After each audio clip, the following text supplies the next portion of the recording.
Hello everybody. Class 7th की English text book पूर्वी के यूनिट नंबर 4 के लेसन नंबर 2 पोएम जिसका नाम है ट्रैवल को आज हम लोग पढ़ने जा रहे हैं। तो चलिए शुरुआत करते हैं।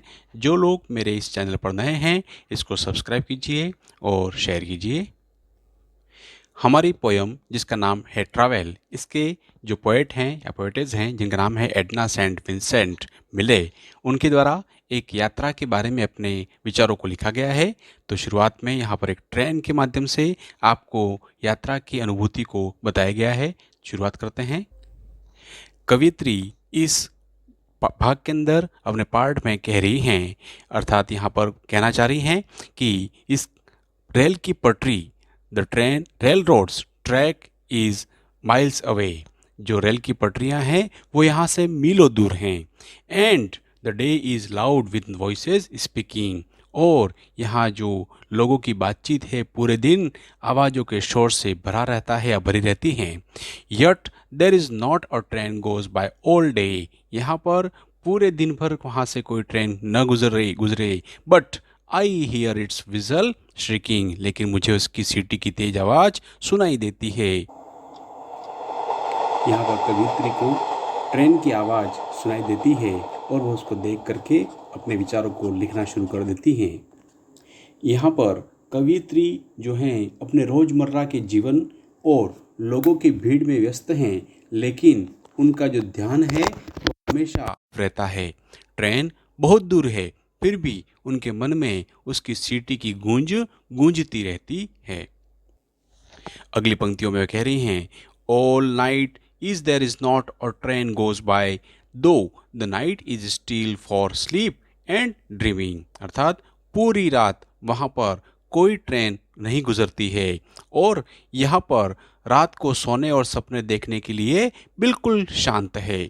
But I see it's cinder red on the sky and here it's engine steaming, अर्थात वो कह रही हैं कि मुझे आसमान में ट्रेन की लाल चिंगारियाँ जो है उड़ती दिखाई देती हैं और उसके इंजन से भाप निकलने की आवाज़ सुनाई देती है। इस प्रकार की आवाज़ उसको बार बार सुनाई देती है और वह यात्रा पर निकलना चाहती है।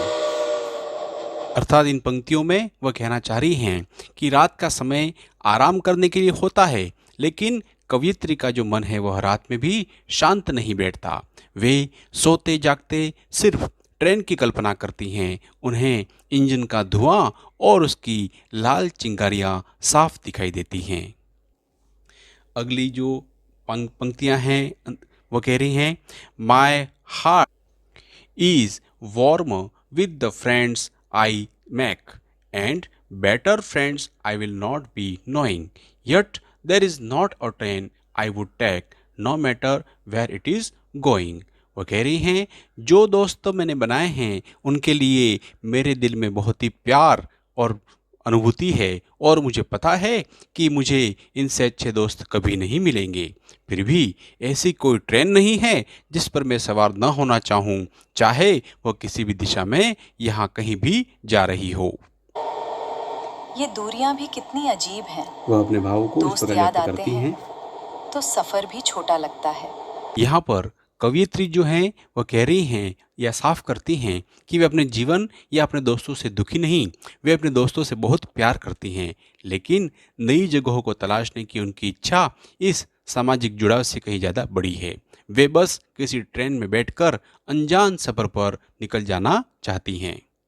इस प्रकार वह ट्रेन की यात्रा को अपने दिल में बिठा करके अपनी यादों को ताज़ा बनाए रखना चाहती हैं।